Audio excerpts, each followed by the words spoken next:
Bem, boa tarde a todos e a todas presentes. Obrigado pela presença do jornalismo. Valorizamos e respeitamos muito a imprensa, todos e todas que estão passando por aqui. Nós, do PSOL, vamos apresentar a nossa candidatura à presidência da Casa. Eu me sinto muito grato e honrado por ter sido escolhido por essa bancada tão competente, tão valiosa, tão combativa, tão necessária para expressar o nosso programa para a Câmara dos Deputados em nosso país. O último companheiro nosso que cumpriu essa função com excelência foi o companheiro Chico Alencar, que é uma referência minha há muito tempo, e eu me sinto honrado de dar continuidade a voz do Chico e ser uma expressão da coletividade, dos meus amigos, das minhas amigas, da nossa bancada. Preparei aqui alguns pontos bem objetivamente com o meu caderninho, que a imprensa já conhece, especialmente da atuação na CPMI do 8 de janeiro. Em primeiro lugar, não há condição política para nós do PSOL de apoiar o deputado Hugo Mota, respeitamos a legitimidade da sua candidatura, mas alguém que é indicado por Arthur Lira e aliado histórico de Eduardo Cunha é uma impossibilidade completa para nós. E alguns pontos justificam mais ainda porque temos uma candidatura própria que vem do PSOL, mas esperamos dialogar com todos os parlamentares democráticos deste parlamento. Primeiro ponto, nós defendemos de forma contundente, sem ambiguidade, sem margem para dúvida, sem anistia para quem tentou um golpe contra a democracia em nosso país. Isso não pode ter dúvida sobre a nossa posição. Eu participei, nomeado pelo PSOL, da CPMI do 8 de janeiro. Investigação profunda, provas consistentes. Foi por pouco que nós não tivemos a concretização de um golpe. Se esse golpe tivesse sido concretizado, e foi por pouco, nós teríamos nesse país tortura, desaparecimento forçado, prisões sumárias, execuções, censura, cassação de mandatos e suspensão do calendário eleitoral. O grupo político que tentou um golpe é o mesmo que defende e exalta a ditadura militar nesse país, que praticou todos estes crimes. Portanto, não é exagero, não é espetacularização ou sensacionalismo. Atenção à sociedade brasileira. Foi por muito pouco. E nós não estaríamos aqui, provavelmente. Nem vocês nos entrevistando, nem nós colocando com liberdade a nossa posição. Portanto, houve tentativa de golpe de Estado, abolição violenta, com grave ameaça do Estado democrático de direito, por meio da constituição de uma organização criminosa ligada ao ex-presidente Jair Bolsonaro, com participação do alto escalão, Secretaria-Geral da Presidência, ministros e alguns generais. Portanto, nos estranha o atual presidente da Casa não se pronunciar e o seu indicado à sucessão não se pronunciar sobre o imediato arquivamento de qualquer tentativa de anistia para golpistas nesse país. Esse é um ponto absolutamente fundamental da nossa candidatura. Além disso, na pauta do sem anistia, as democracias vão se fragilizando por meio do derretimento, do enfraquecimento das suas instituições. Então, a linha de raciocínio é a mesma. Como, companheiro Chico Alencar, o presidente da Câmara não defende, no limite, a própria Câmara. Porque se esta é a casa da pluralidade, e é e deve ser, da divergência, do debate de ideias, da democracia, não é uma pauta exclusivamente de esquerda, nós somos de esquerda, mas é uma pauta da república, da democracia, da cidadania. O presidente da casa e o seu candidato fazer jogo político em cima de arquivar ou não uma tentativa de anistia para quem quase, por muito pouco, conseguiu implementar um golpe contra a democracia nesse país. Nesse sentido, a nossa candidatura também não normaliza violência política de gênero e de raça. Como presidente da casa, por que não sonhar e trabalhar por isso? Quero zelar pelo bom debate de ideias. Na democracia cabe centro, cabe esquerda, cabe direita, divergência política, progressistas, liberais, conservadores.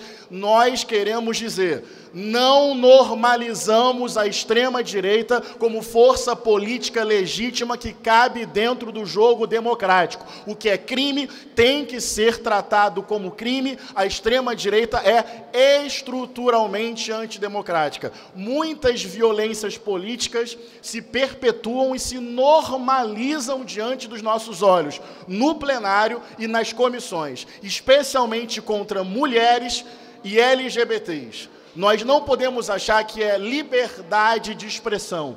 Isso é absolutamente inaceitável dentro do jogo democrático. Terceiro ponto, eu sou pastor, mas vou falar pouco, estou caminhando para o final. Como acontecem os golpes no século XXI, ainda afirmando que essa candidatura é uma candidatura pró-democracia, sem anistia, que não normaliza a violência política. Veja, no século XXI, os golpes não se dão necessariamente, Sâmia, com tanques na rua e exército na rua. Nós temos a difusão de um terror psicológico que faz a disseminação do medo e a fabricação do ódio por meio das milícias digitais. Esse é o Congresso que o presidente da casa, em determinado momento, não quis colocar para votar um projeto para regulamentar a atuação das empresas mais ricas do capitalismo contemporâneo, que lucram com discurso de ódio nas redes sociais. Nós, uma vez com poder de pauta, queremos valorizar liberdade individual, liberdade de expressão, mas queremos sim regulamentação das plataformas, porque por meio dela, sabe o que acontece, Tarcísio? Carro-bomba perto do aeroporto de Brasília, como aconteceu em 2022. Homem-bomba na frente do STF, como aconteceu há 2 semanas atrás. Essa candidatura, sinceramente, é para não permitir um consenso em torno da possibilidade da extrema-direita ser legitimada. Carro-bomba, homem-bomba e plano de assassinato contra autoridades não é a extrema-direita fazendo outra coisa, senão sendo a própria extrema-direita e utilizando milícia digital para massificar na sociedade o medo, o ódio, o pânico moral e a violência. Nós não podemos deixar de afirmar dentro do parlamento brasileiro a defesa da democracia, sem anistia e o enfrentamento à violência política. E, por fim, na defesa da democracia, por que sem anistia? Por memória, verdade e justiça. Não se trata de vingança, se trata de senso de justiça. Eu, como cristão, sou discípulo de Dom Helder Câmara. Sabe, Ivan Valente? Eu tenho aqui um companheiro que inclusive foi alvo e vítima de tortura na ditadura militar. Então, em memória destas pessoas que lutaram para que tivéssemos aqui hoje, nós levantamos a bandeira do sem anistia. Se Hugo Mota tem dúvida sobre honrar o legado, o sangue, o corpo destas pessoas, nós não temos dúvida de que memória, verdade e justiça fazem parte da preservação da democracia nesse país. E a segunda razão, caminhando para o final, de uma candidatura própria do PSOL para dialogar com o conjunto da casa, tem a ver com sequestro do orçamento do Poder Executivo pela imoralidade do valor exorbitante das emendas parlamentares. Sabe quando começa isso? Começa com a assinatura do senhor Eduardo Cunha e vem se desenvolvendo até Arthur Lira. 50 bilhões por ano. Parte disso sem transparência, rastreabilidade e controle social. Isso tem ferido de morte a capacidade de qualquer governo de planejar a política pública, olhar para o conjunto da população, identificar demandas e aplicar recursos. Nós aqui, para ser muito didático e honesto, defendemos uma modalidade de emenda com isonomia, valor fixado, transparência, rastreabilidade e controle social. Isso pode ser uma contribuição justa do parlamento brasileiro ao orçamento, contribuindo, sim, com a aplicação de recursos públicos. Isso é uma coisa que nós defendemos e fazemos de forma transparente, democrática e participativa. Agora, gente, outra coisa é o que se faz nessa casa. São bilhões de reais que nós não sabemos para onde vai. Isso significa perda de capacidade do orçamento público de melhorar a vida do nosso povo. Moradia, emprego, renda, saneamento, assistência social, soberania alimentar.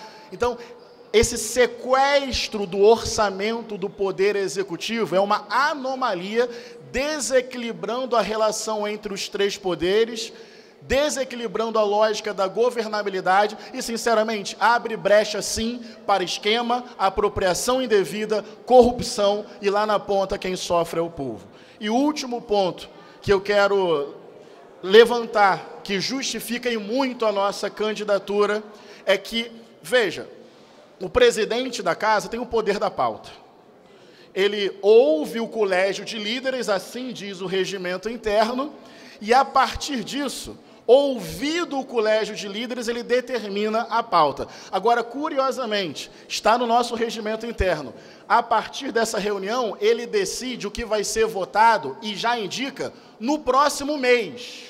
No próximo mês, porque isso daria previsibilidade para fazer um bom debate de ideias, para as equipes estudarem os projetos e aqui ser uma casa de bom debate político sobre projetos. Senhoras e senhores, nós nem sabemos o que vai ser votado hoje.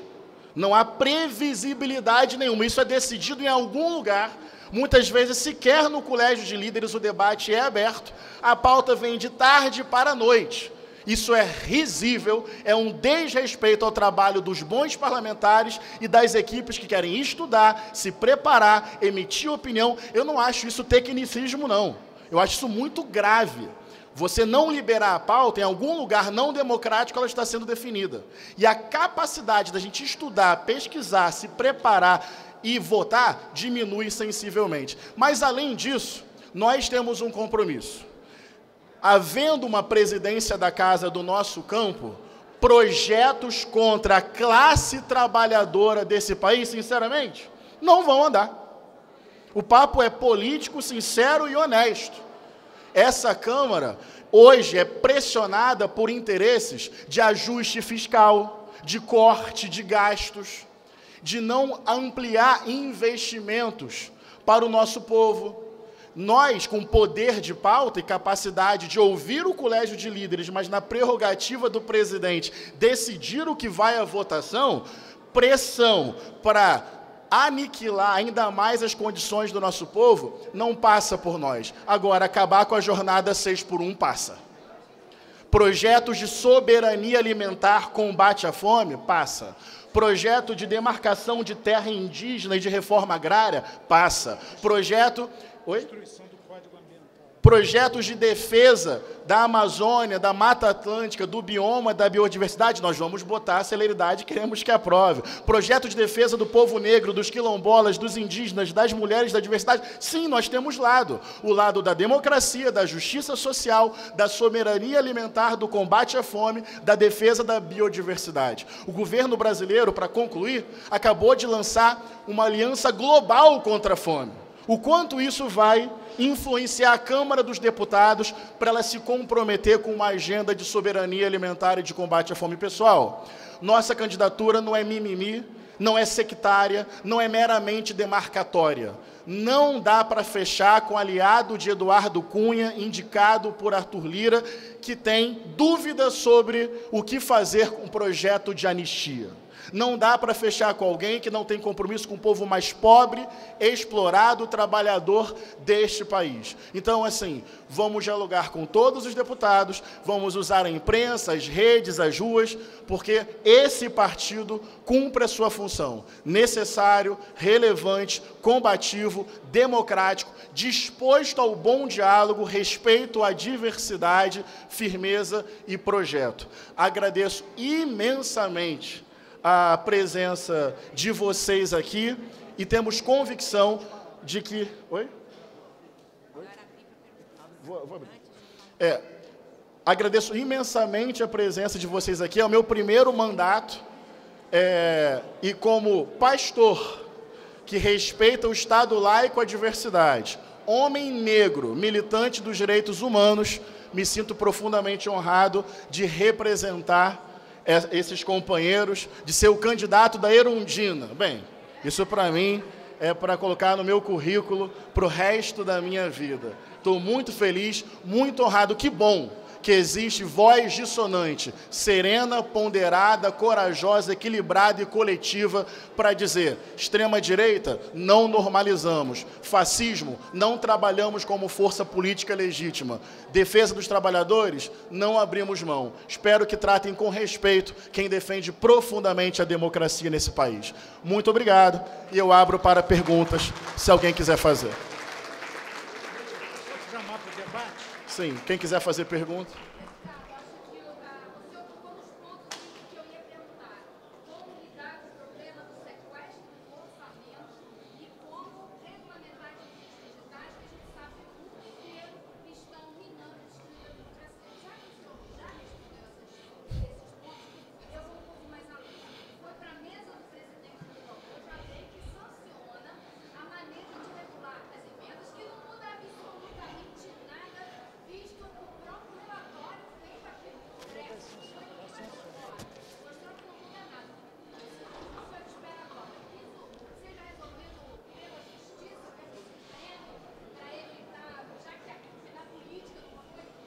Perfeito. Na correlação de forças, aconteceu o que nós vimos, nós fomos contra.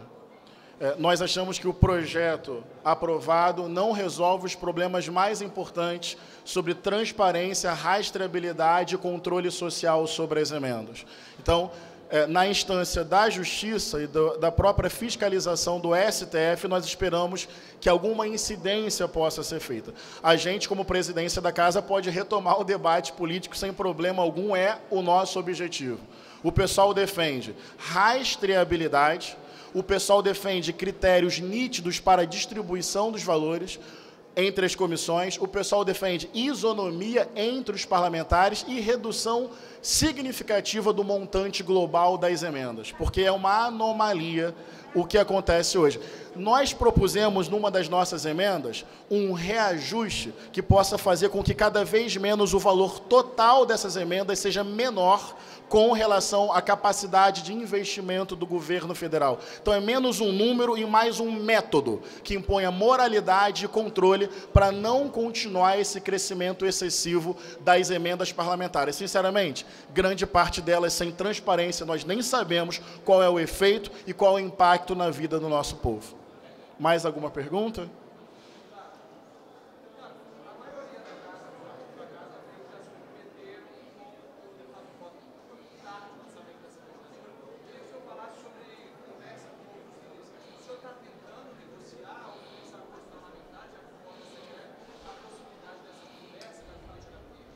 Sem dúvida, eu tenho como característica dialogar com todos os parlamentares, respeito às orientações partidárias, mas sei que o voto é individual e sei que o voto é secreto.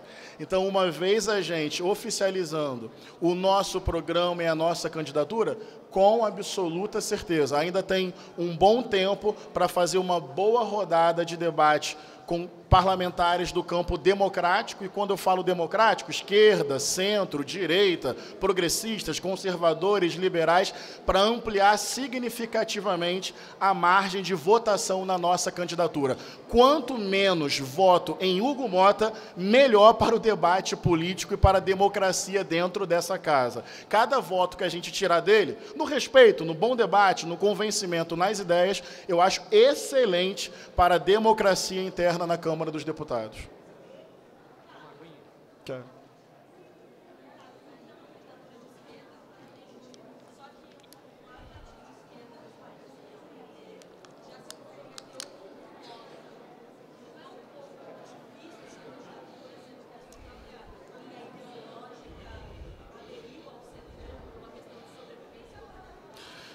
Respeito profundamente o PT. O nosso partido é base de sustentação do governo, com o nosso programa, criticando quando necessário, divergindo quando necessário, mas sempre com muita responsabilidade, porque o governo Lula é fundamental para a defesa da democracia do nosso país. Então, respeito o Partido dos Trabalhadores e a sua história, respeito o cálculo que esse partido faz com relação à governabilidade, mas isso não me impede de dialogar com os parlamentares individualmente, porque acho que é bom para o governo que nós defendemos uma candidatura que possa levantar essas bandeiras. Inclusive, ajudaria o governo a governar com mais condições de melhorar a vida do nosso povo. Mas tem um detalhe, um pressuposto da sua pergunta, que eu gostaria de socializar com todos que estão nos assistindo. Nós somos de esquerda. O nosso partido é de esquerda. Nós temos um projeto que não cabe dentro desse modelo de sociedade capitalista. E temos muita tranquilidade e alegria com a nossa visão de mundo, de liberdade, de justiça, de vida boa para todo mundo. Mas eu quero chamar a atenção para uma coisa. O que na nossa plataforma de governo seria exclusivamente da esquerda? Me faço entender sobre esse debate? Porque nós estamos chegando num ponto, eu queria até debater isso com os colegas parlamentares. Defender a democracia é pauta de esquerda exclusivamente? Defender que não haja anistia contra golpistas que tentaram interromper a nossa democracia, uma pauta da esquerda, exclusivamente. Defender moralidade, transparência, racionalidade nos recursos públicos das emendas parlamentares é uma pauta de esquerda, exclusivamente. Nós somos de esquerda. Mas o que eu quero chamar a atenção é que o que eu apresentei aqui me parece tão razoavelmente democrático. Não aceitar a violência política contra mulheres, contra LGBTs, contra negros, transformar esse espaço num espaço de debate de ideias e não um espaço tóxico de ameaça. Então, somos de esquerda. Agora, eu queria poder dizer que, com orgulho de sermos de esquerda, é uma plataforma muito democrática. Não podemos, a esquerda é democrática e o nosso programa é amplo, absolutamente amplo. Não podemos normalizar a extrema-direita nesse país. Mais alguma pergunta? Chamar para o debate.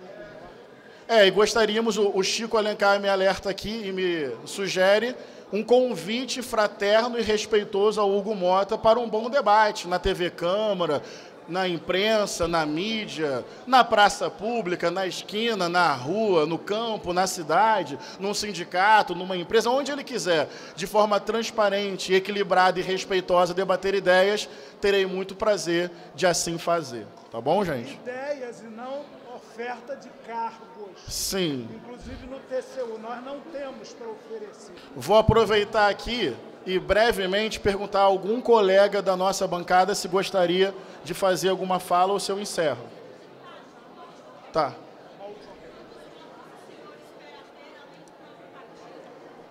Se a pergunta é quantos votos eu espero ter, o suficiente para ser o futuro presidente da casa.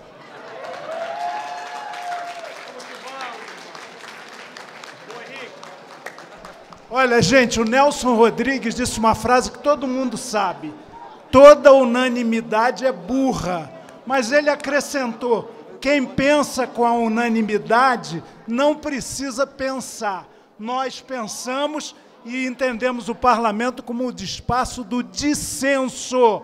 Essa unanimidade em torno do Hugo Mota não presta para o Brasil. Por isso, estamos desafiando, sim, o Henrique e o Hugo Mota. Já pensou que debate bacana entre esses dois jovens? Enriquece o país, não a unanimidade burra.